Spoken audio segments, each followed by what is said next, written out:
Good morning student, my dear friends. आज जो विषय हमारा अर्थशास्त्र का है वह है सरकारी बजट। सरकारी बजट काफी विस्तृत पाठ्यक्रम है। इस में जो कई विषय वस्तु हैं उनको हम समझने का प्रयास करेंगे। तो स्टार्ट करते हैं हम सरकारी बजट।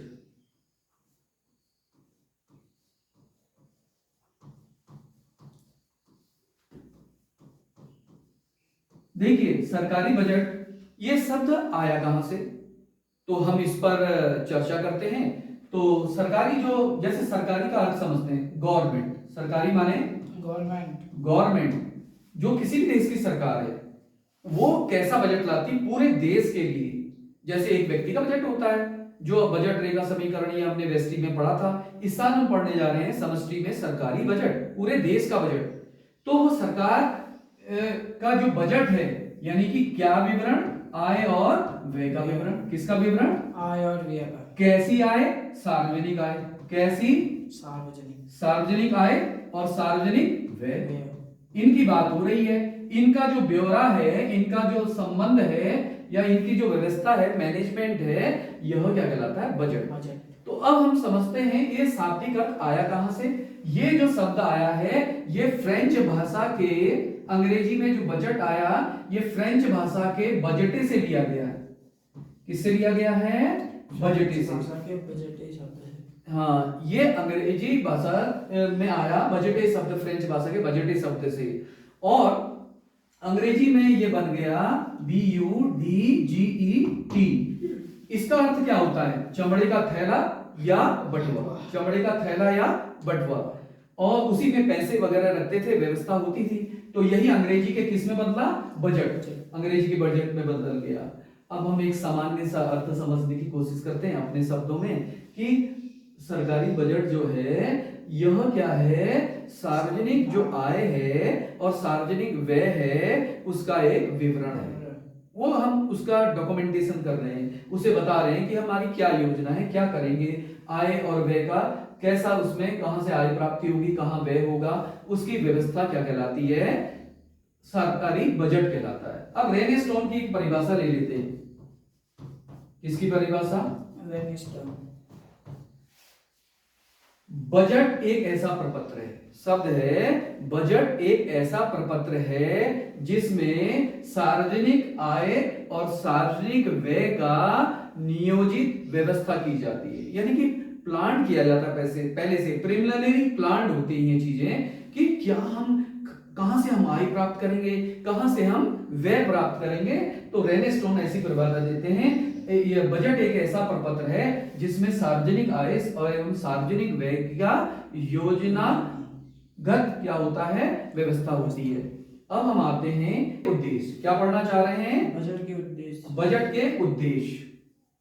हमारे उद्देश्य क्या हैं? ये बजट जो हम बनाते हैं इसके उद्देश्य क्या है?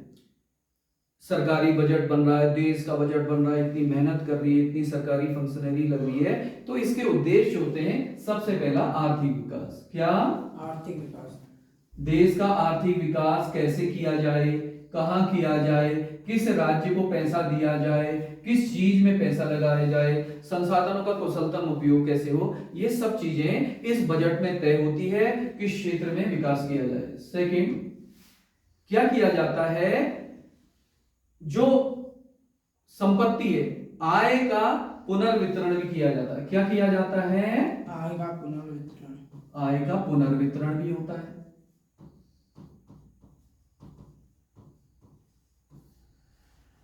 तीसरा, आर्थिक स्थिरता भी आती है। आर्थिक स्थिरता भी आती है। रोजगार का सृजन भी होता है।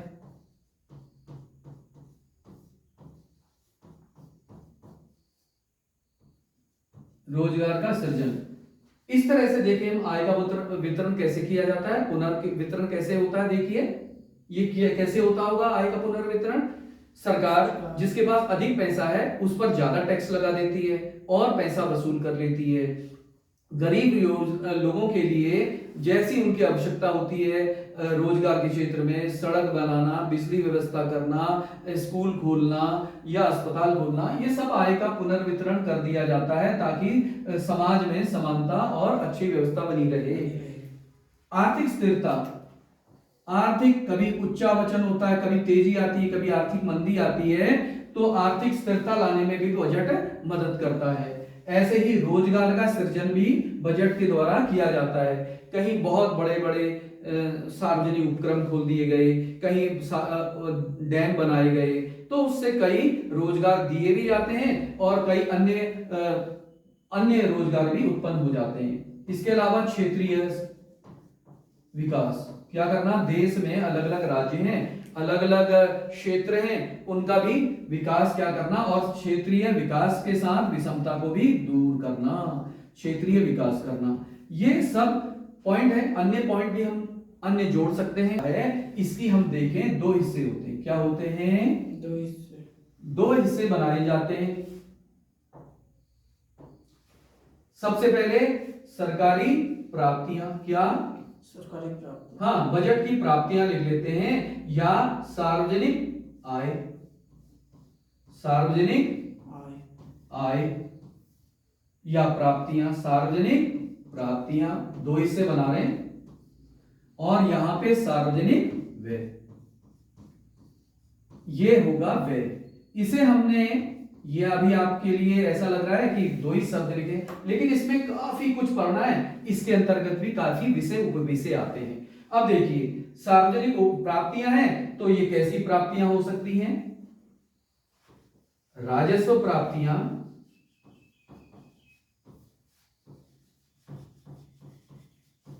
एवं पूंजीगत प्राप्तियां। कौन सी प्राप्तियां? पूंजीगत प्राप्तियां। अब इसका हम अर्थ समझ लें। ऐसे ही यहां राजस्व व्यय और पूंजीगत व्यय, कौन सा व्यय? पूंजीगत। हाँ, ये सब हमने विस्तृत रूप में समझना है। सबसे पहले हम स्टार्ट करते हैं राजस्व प्राप्तियों से। किससे? राजस्व। इसको समझने का प्रयास करते हैं। बजट में कहां से होती है राजस्व प्राप्तियां? क्या है राजस्व प्राप्तियां? वे प्राप्तियां हैं जो हमें कर और पूंजी के रूप में प्राप्त होती हैं, और इसमें क्या होता है, जो ये आय है, इसमें क्या होता है कि परिसंपत्ति का निर्माण नहीं होता और साथ में देयता उत्पन्न नहीं होती। राजस्व प्राप्ति में क्या होती है? दो चीजें हैं। यह प्राप्त किससे किया जाता है? राजस्व मैंने बताया कर और पूंजी से प्राप्त हुआ। किससे प्राप्त हो रहा है? कर और पूंजी। हाँ, राजस्व प्राप्तियां हो तो रही हैं, लेकिन साथ में ये क्या कर रही हैं, इनको हम समझते हैं। ये जो कर से राजस्व प्राप्त होती है, राजस्व प्राप्तियां समझते हैं, पूंजीगत प्राप्तियां फिर समझेंगे। जो तो कर से हमको क्या क्या प्राप्त होता है, ये भी दो हिस्से हैं इसके भी। राजस्व प्राप्तियों के भी क्या है? दो हिस्से हैं, एक कर के द्वारा, एक गैर कर। क्या? गैर कर राजस्व प्राप्तियां। तो इसमें कर में क्या क्या शामिल होता है?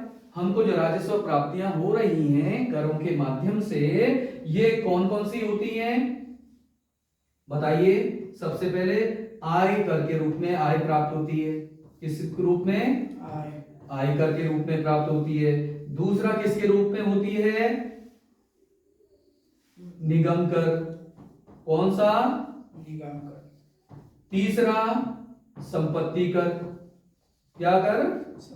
संपत्ति कर। चौथा उपहार कर। कौन सा? पांचवा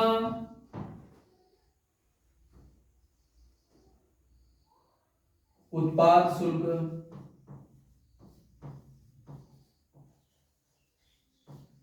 तीसरा कस्टम ड्यूटी। कौन सी? Custom duty. सातवां बिक्री कर या व्यापार कर। इस तरह से ये हमारे क्या हैं, प्राप्तियां। क्या हैं? प्राप्तियां करों के द्वारा।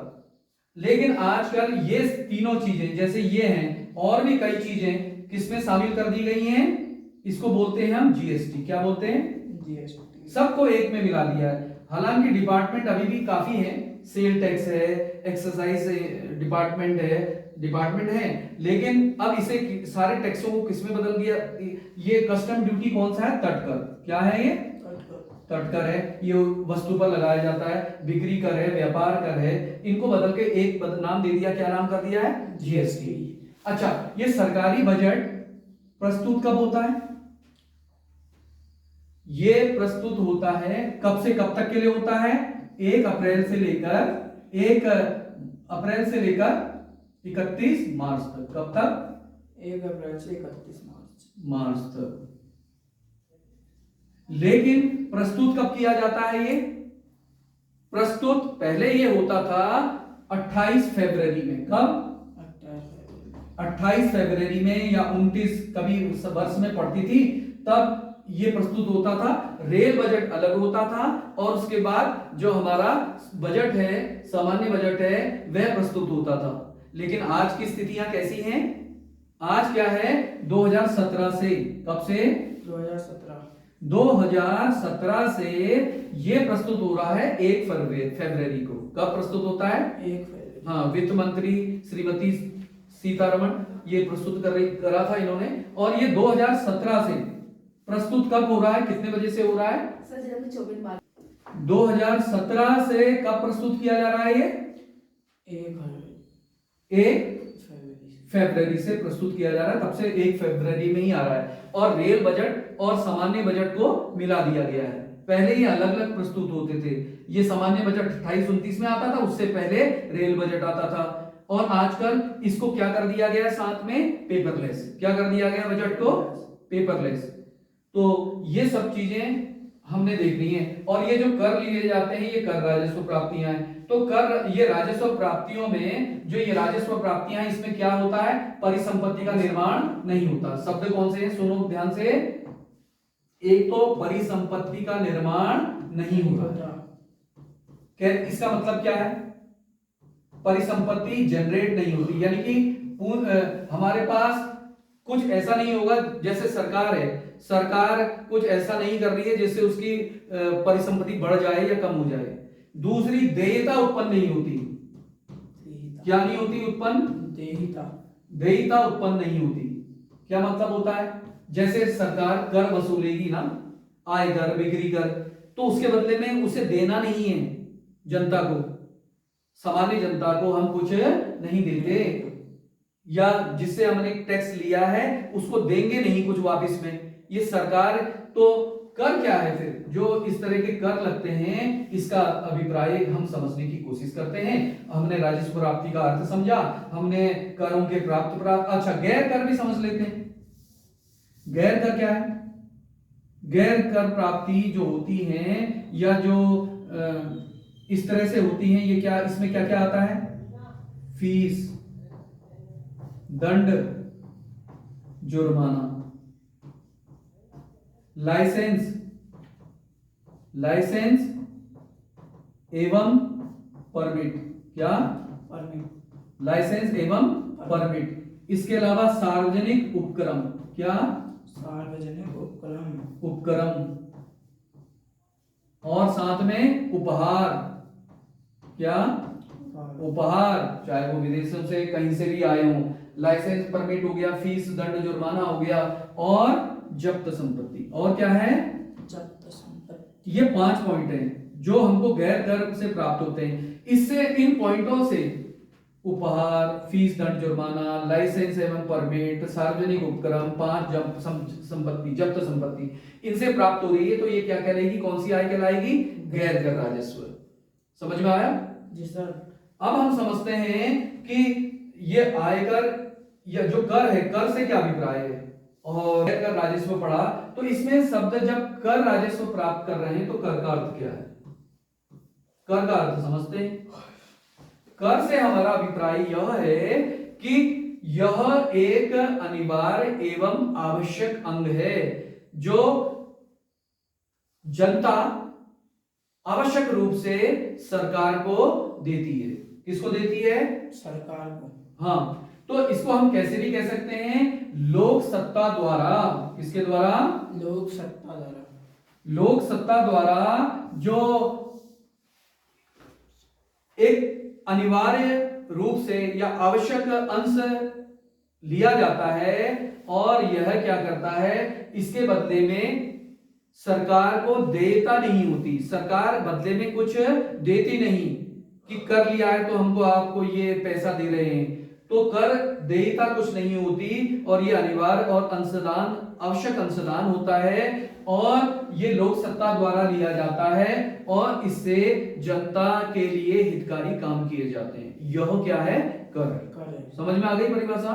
जी सर। यह एक अनिवार्य और आवश्यक अंग है जो जनता द्वारा दिया जाता है, लोक सत्ता द्वारा लिया जाता है और लोक सत्ता को कोई देयता नहीं पड़ती, देयता नहीं आती उस पर कि उसको देना है और ये जनता के हित में इस पैसे को देश के विकास में लगाया जाता है। तो अब हम पढ़ते हैं इसके प्रकार। किसके प्रकार? कर के। कर के। किसके प्रकार? कर के। कर के प्रकार पढ़ते हैं। तो देखिए कई तरीके से हम इसके प्रकार बना सकते हैं। पहला बनाएंगे प्रत्यक्ष कर और अप्रत्यक्ष कर। कौन सा? प्रत्यक्ष कर और अप्रत्यक्ष कर। प्रत्यक्ष कर और अप्रत्यक्ष कर। अब ये आपके लिए प्रश्न आ जाता है बोर्ड में कि प्रत्यक्ष कर क्या है और अप्रत्यक्ष कर क्या है। Direct tax and indirect tax. प्रत्यक्ष कर क्या है? देखिए दो शब्द होते हैं, आप समझ लो। पहले तो होता है कराघात। क्या होता है? कराघात। यानी कि इंपैक्ट। क्या होता है? इंपैक्ट। इंपैक्ट। और फिर होता है कराघात, करापात। इसको कहते हैं इंसिडेंस ऑफ टैक्स। क्या कहते हैं? Incidence of tax. ठीक है। तो प्रत्यक्ष कर में देखिए ये दोनों शब्द कराघात, इंपैक्ट जिस पर पड़ा और जो इंसिडेंस जो उसको देना चाह, जैसे जिस व्यक्ति पर पड़ा कराघात हुआ वही उसका करापात करेगा, यानी कि उसका निर्धारण करेगा, उसको सॉल्व करेगा। तो प्रत्यक्ष कर एक ही व्यक्ति पर पड़ता है। दोनों चीजें करापात और कराघात एक ही व्यक्ति पर पड़ता है। जिस व्यक्ति पर आयकर पड़ा तो वही व्यक्ति उसको देगा, पेमेंट करेगा, वह दूसरे व्यक्ति पर हस्तांतरित या ट्रांसफर नहीं कर सकता। तो ये प्रत्यक्ष कर कहलाता है। अप्रत्यक्ष कर क्या है? अप्रत्यक्ष कर, अप्रत्यक्ष इनडायरेक्ट टैक्स वह टैक्स है। कौन सा टैक्स है? इनडायरेक्ट टैक्स वह टैक्स है जिस व्यक्ति पर कराघात होता है वह कराघात जिस पर हुआ वह करापात करके दूसरे व्यक्ति पर वह क्या कर देता है, अपने टैक्स को शिफ्ट कर देता है। मान लिया जाए एक व्यक्ति पर, एक कंपनी पर टैक्स पड़ा किसी वस्तु पर, तो वह अपने जो फुटकर व्यापारी है उन पर शिफ्ट कर देगा टैक्स। फुटकर व्यापारी जनता पर कर देंगे। जिस पर टैक्स लगा है वो फिर क्या करते हैं, बड़ा व्यापारी फुटकर से वसूलता है पैसा अपने टैक्स का और फुटकर व्यापारी जनता से लेते हैं। जो चीज छपे हुए दाम पूरे ले लेते हैं, जो पैकेट में दाम, sale tax, excise duty, GST जो भी पड़ी है वो जनता से एट लास्ट सब लिया जाता है। तो इनडायरेक्ट टैक्स में क्या हुआ, जिस व्यक्ति पर कराघात होता है वह उसको करापात की स्थिति में दूसरे व्यक्ति पर भी शिफ्ट कर सकता है। और जो व्यक्ति कैसे बच सकता है, वह वस्तु उस व्यक्ति को ना खरीदे, उस वस्तु को ना खरीदे। अच्छा, ये जो कर होते हैं ये एक्चुअली होते किस पर हैं, किस पर लग रहे हैं? अप्रत्यक्ष कर वस्तु पर लग रहे हैं। किस पर लग रहे हैं? वस्तु पर। लेकिन देता कौन है? व्यक्ति दे रहा है। लेकिन आय कर पड़ा तो ये किसको देना पड़ रहा है? व्यक्ति पर पड़ रहा है। और ये किस पर पड़ रहे हैं अप्रत्यक्ष कर? वस्तुओं पर। वस्तुओं पर पड़ रहे हैं और सेवाओं पर पड़ रहे हैं। और दे कौन रहा है? व्यक्ति चुका रहा है। उस वस्तु का टैक्स व्यक्ति चुका रहा है। अप्रत्यक्ष कर वह करें जिसमें कराघात और करापात, कराघात पड़ने पर करापात को वह स्थानांतरित कर देता है और अन्य व्यक्ति जब उसको चुकाते हैं तो ये इनडायरेक्ट टैक्स है। जैसे बिक्री कर, ये एक्साइज ड्यूटी, ये वस्तु पर लगने वाले कर जिसको हम जीएसटी कहते हैं। क्या कहते हैं? उदाहरण क्या हो गया इसका? जीएसटी। इसका उदाहरण क्या हो गया? Corporation tax and income tax. क्या? इनकम टैक्स, आयकर और कॉर्पोरेट टैक्स, ये दोनों प्रत्यक्ष कर रहे हैं। बिक्री कर, व्यापार कर, एक्साइज ड्यूटी, ये सारे कर क्या हैं जिसमें जीएसटी में शामिल होते हैं और ये सब अप्रत्यक्ष कर प्रत्यक्ष है। कर है। तो इस तरह से हम करों के विभिन्न मूल्यों पर, जैसे कर का किस तरह लेंगे, तीन भाग कर लेते हैं। कौन कौन से, प्रोग्रेसिव है और रिग्रेसिव है, प्रोग्रेसिव, रिग्रेसिव।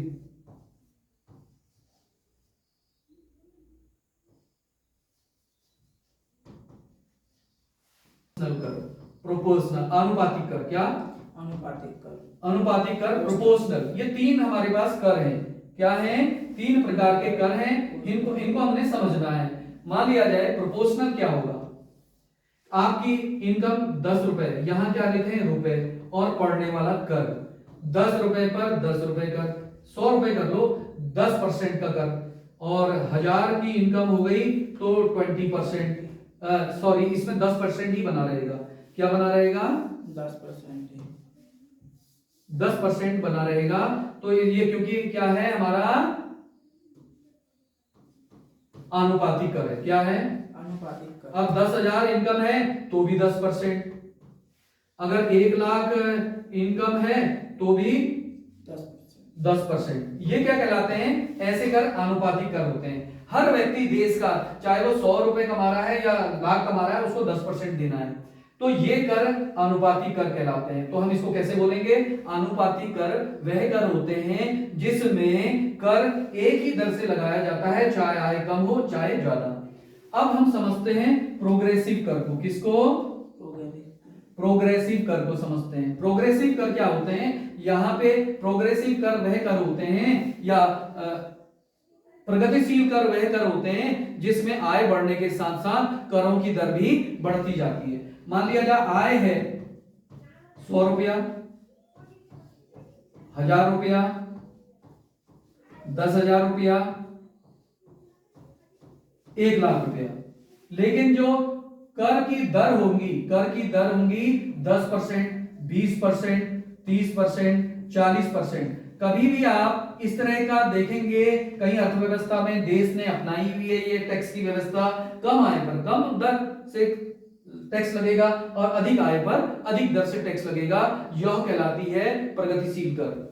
एक लास्ट है हमारा कौन सा, रेग्रेसिव कर। क्या होता है, रेग्रेसिव कर, कौन सा, रेग्रेसिव, प्रतिगामी। क्या होगा, प्रतिगामी। ये क्या शब्द था, ये देखो इधर पे, प्रगतिशील, ये क्या है, प्रतिगामी, क्या है, प्रतिगामी, उल्टा, प्रतिगामी रिग्रेसिव है, और ये क्या है, अनुपातिक। ये कौन सा कर था, अनुपातिक, प्रगतिशील और प्रगतिशील, रिग्रेसिव, प्रतिगामी। इसमें क्या है, आय वैसे ही है, मान लिया जाए 0 है, 100 है और 1000 है, 10,000 है और 1 लाख है। कितनी है, 1 लाख। और इसमें जो दर है, कर की दर जो है वो कैसी है, उल्टी, 40, 30, 20, आय 10%, उल्टा ही दर है। जो कम कमाएगा उसको ज्यादा टैक्स देना पड़ेगा, जो ज्यादा कमाएगा उसको कम देगा। इससे बस ये प्रेरणा देने के लिए होता है कि अर्थव्यवस्था में सभी मेहनत करके ज्यादा कमाएं ताकि उसको कम देना पड़े। तो इस तरह से हमने देखा एक और प्रकार वर्गीकरण का। अब हम लेंगे एक और प्रकार, मूल्य अनुसार कर। एक और तरीका है विभाजन करने का करों का, मूल्यानुसार कर एवं विशिष्ट कर, स्पेसिफिक, विशिष्ट कर। दो हैं, क्या है, विशिष्ट कर, दो। मूल्यानुसार कर और विशिष्ट कर, ये थर्ड है। एक तरीके हमने देखे प्रत्यक्ष कर, प्रत्यक्ष कर, एक देखा अनुपातिक, प्रगतिशील और प्रतिगामी। अब आप देख रहे हैं मूल्यानुसार कर और विशिष्ट कर। देखिए ये कैसा होता है, ये कीमत पर लगाया जाता है, किस पर, वैल्यू पर, एड वैलोरम। क्या है ये, एड वैलोरम। और ये क्या है, स्पेसिफिक, ये क्या है, स्पेसिफिक टैक्स है, ये एड वैलोरम टैक्स है, मूल्य अनुसार। यानी कि जब वस्तु की कीमत के अनुसार टैक्स पड़ता है तो उसे मूल्य अनुसार कर कहते हैं। किसे कहते हैं, जब वस्तु की कीमत के अनुसार टैक्स पड़ता है तो उसको कहते हैं एड वैलोरम या मूल्यानुसार कर। जब कर वस्तु के भार, लंबाई, चौड़ाई और उसके वजन के हिसाब से, वेट के हिसाब से, यानी कि उसकी विशिष्टता के हिसाब से कर पड़ता है तो उसको कहते हैं विशिष्ट कर। समझ में आ गई? 3 प्रकार हमने समझे। अब हम लेंगे, हमने अभी केवल प्राप्तियां ही समझ रहे हैं। अभी हम केवल क्या प्राप्तियां ही समझ रहे हैं, अभी हम व्यय की तरफ नहीं गए हैं। प्राप्तियों में भी हमने केवल क्या पढ़ा, राजस्व प्राप्ति के कर राजस्व और गैर राजस्व पढ़ा, कर पढ़े, कर के प्रकार पढ़े। अब दूसरा हिस्सा जो प्राप्तियों का था वो कौन सा था? पूंजीगत प्राप्तियां। क्या था? पूंजीगत प्राप्तियां।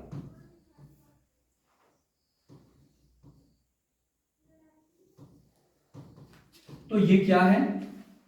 सरकार को पूंजी के द्वारा जो प्राप्तियां होती हैं पूंजीगत प्राप्तियां कहलाती हैं। अब हम समझना चाहते हैं कि ये प्राप्तियों में होता क्या है। एक तो परिसंपत्ति का निर्माण होता है। क्या होता है? परिसंपत्ति का निर्माण। परिसंपत्ति का निर्माण होता है। और दूसरा क्या होता है? देयता उत्पन्न होती है। क्या होती है? देयता। देयता उत्पन्न होती है। तो पूंजीगत प्राप्तियों में शामिल क्या होता है? पूंजीगत प्राप्तियों में शामिल क्या होता है? सरकार की, भाई परिसंपत्ति का निर्माण हो रहा है, साथ में देयता उत्पन्न हो रही है, तो यही पूंजीगत प्राप्तियां कहलाती हैं। तो इसमें शामिल क्या होता है?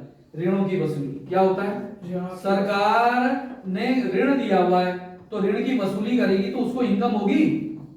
मान लिया जाए किसी को उधार दिया है, उससे इंटरेस्ट भी वसूलेगी और पैसा जो दिया है वसूलने लगेगी तो उसकी इनकम जनरेट होगी सरकार की।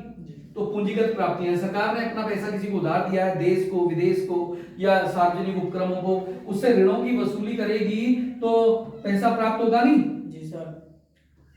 उधार, ऋण एवं उधार, उधार, ऋण एवं उधार से भी क्या करता है? उधार, ऋण एवं उधार भी देते हैं। ये तो वसूली समझा, ऋण उधार। और यहां पे क्या है?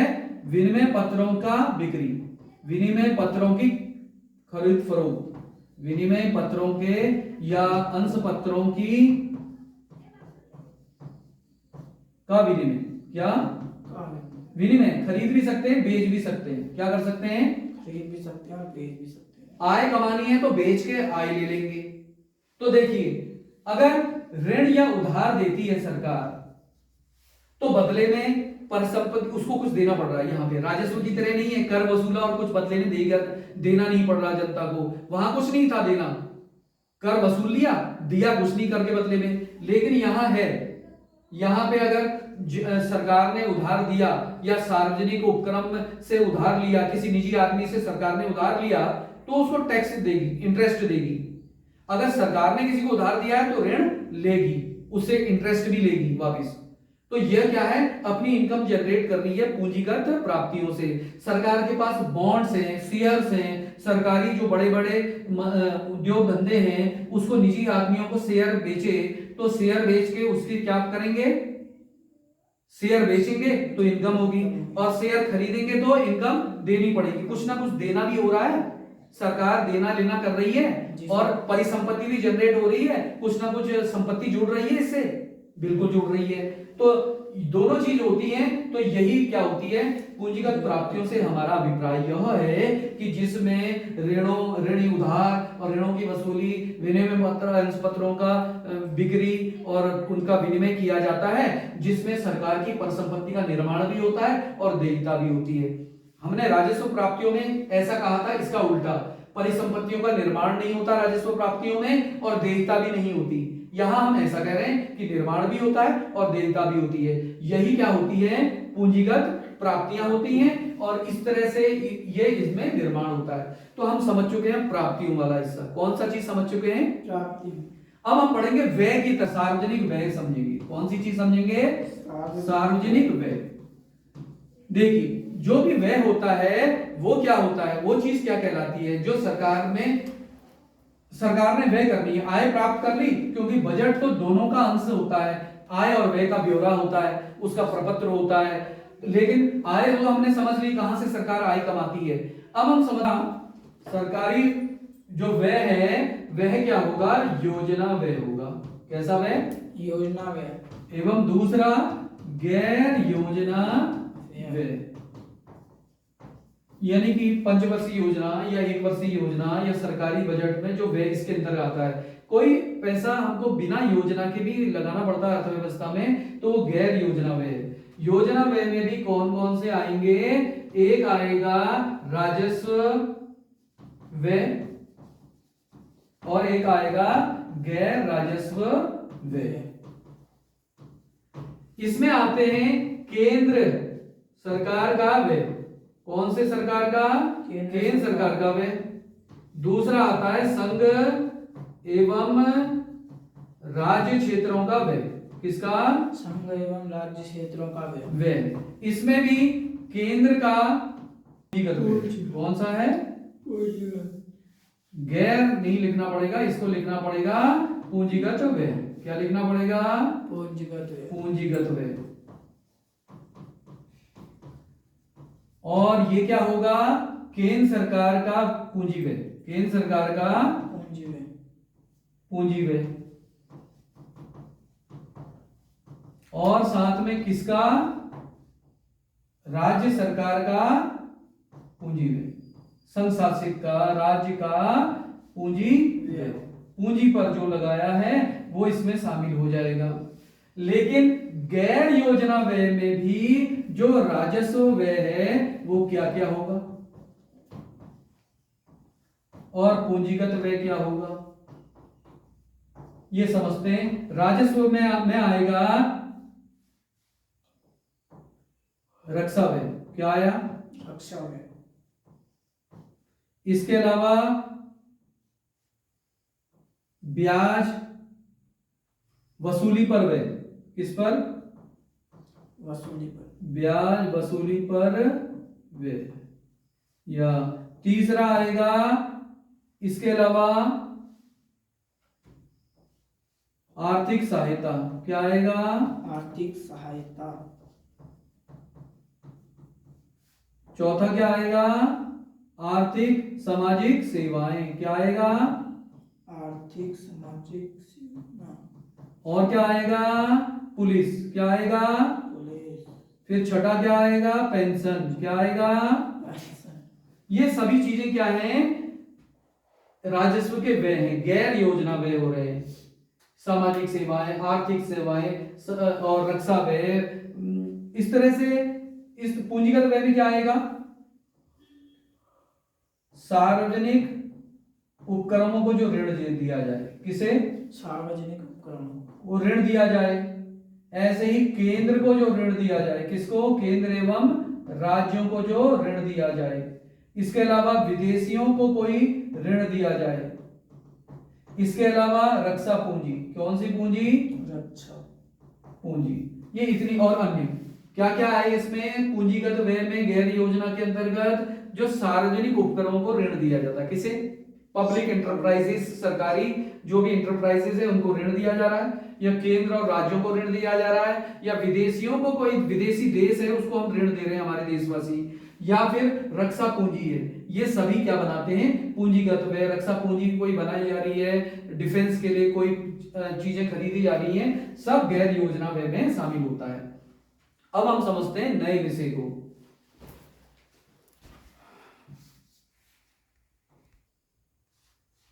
देखिए, अब हम समझना चाहते हैं, हमने दोनों पक्ष पढ़ लिए, राजस्व प्राप्तियां और राजस्व व्यय, कि सरकार कहां से आय प्राप्त करती है और सरकार के कहां कहां व्यय होते हैं, ये समझ चुके हैं। अब हमारे पास बजट बनके तैयार हो गया।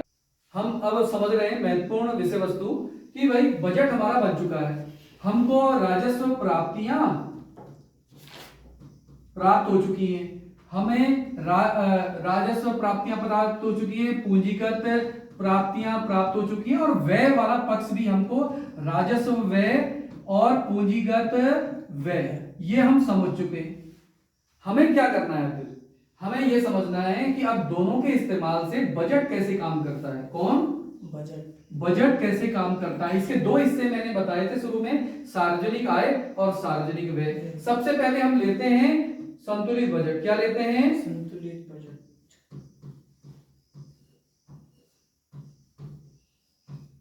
संतुलित बजट। बजट। अगला होगा अतिरेक बजट। अगला क्या होगा? अतिरिक्त बजट। अतिरेक बजट। अगला क्या होगा? घाटे का बजट। देखिए अब हमारे दो पहलू हैं, सार्वजनिक आय और व्यय से ही हमारा बजट बनता है।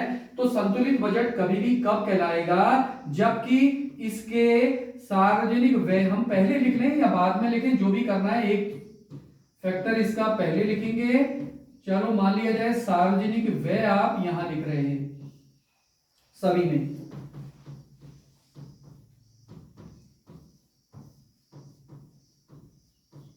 और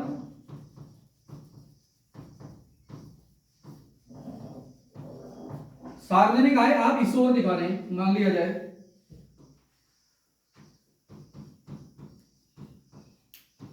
सार्वजनिक आय। कौन सी आय? सार्वजनिक आय। सार्वजनिक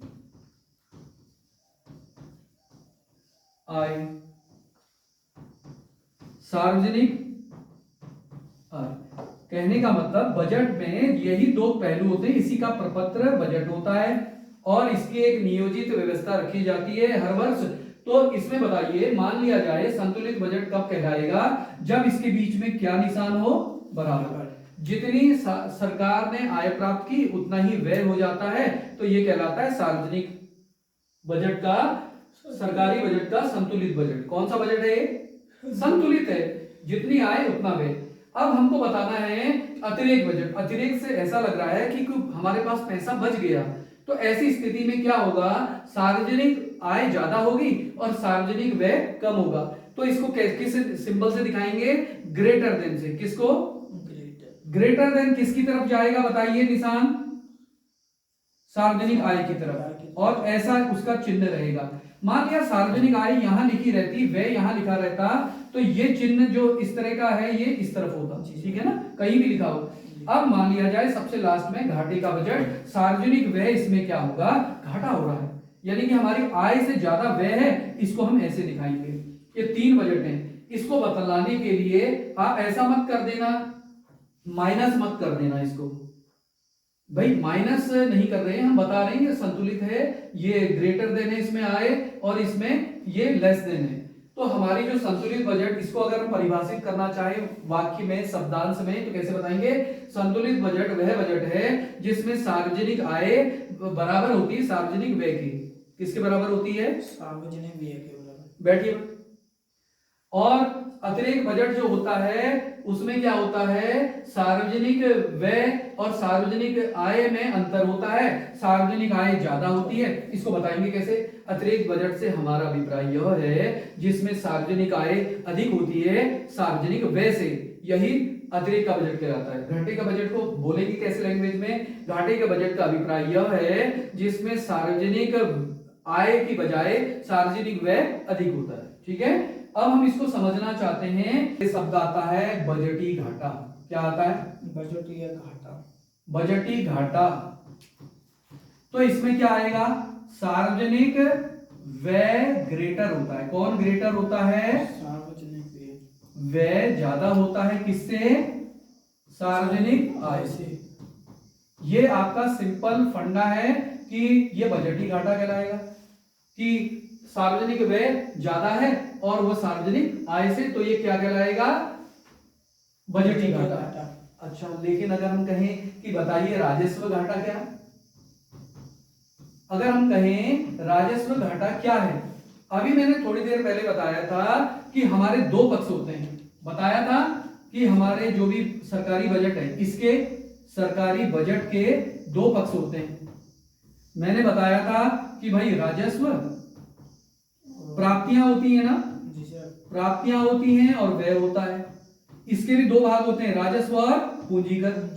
इसके भी दो भाग होते हैं, राजस्व और पूंजीगत। तो हमारा राजस्व घाटा किससे संबंधित है? केवल इस राजस्व से, इस राजस्व से। इसमें हम पूंजीगत को इस्तेमाल नहीं करेंगे। किसको नहीं करेंगे इस्तेमाल?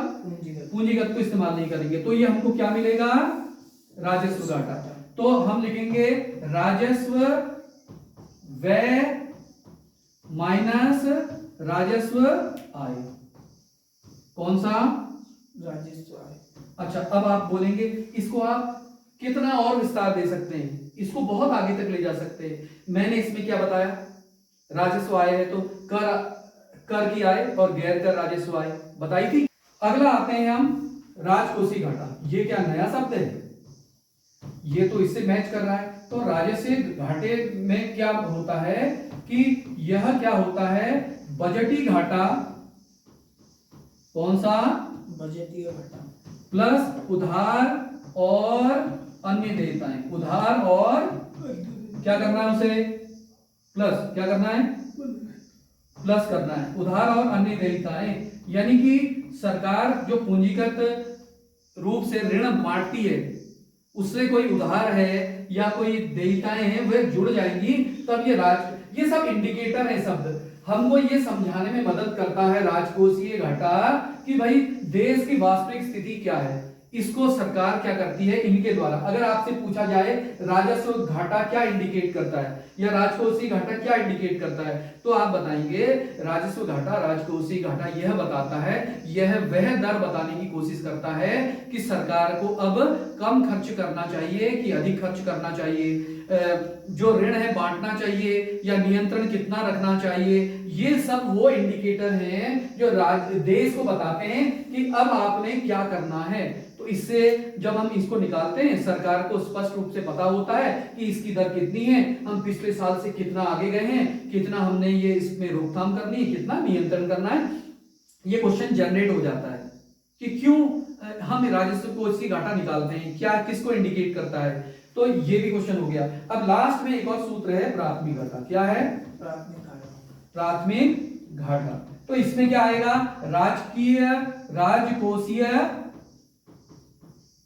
राजकोषीय घाटा माइनस ब्याज अदायगी। क्या? माइनस ब्याज अदायगी। ये किसका सूत्र हो गया? प्राथमिक घाटा। ये हमारे सूत्र है, ये आपने याद भी करने हैं। देखो अब आपने कहा होगा कि ये इतना ही छोटा, इतना नहीं, इसको विस्तृत कर लो जितना करना है। बजटीय घाटे को अगर आप बढ़ाना चाहें तो ये सार्वजनिक व्यय, सार्वजनिक आय को बहुत ज्यादा आप एक्सपेंड कर सकते हैं और ये काफी बड़ा सूत्र बन जाएगा। ऐसे ही राजकोषीय घाटा बतलाने के लिए आप क्या लिख सकते हैं? राजकोषीय घाटे की जगह ये लिख देंगे, बजटीय घाटा प्लस उधार अन्य देयताएं यहां लिख लोगे और माइनस उससे क्या घटा दोगे? ब्याज अदायगियां, जो सरकार ने ब्याज लौटाया है सरकार ने, तो उसको घटा दोगे तो आपको क्या मिल जाएगा?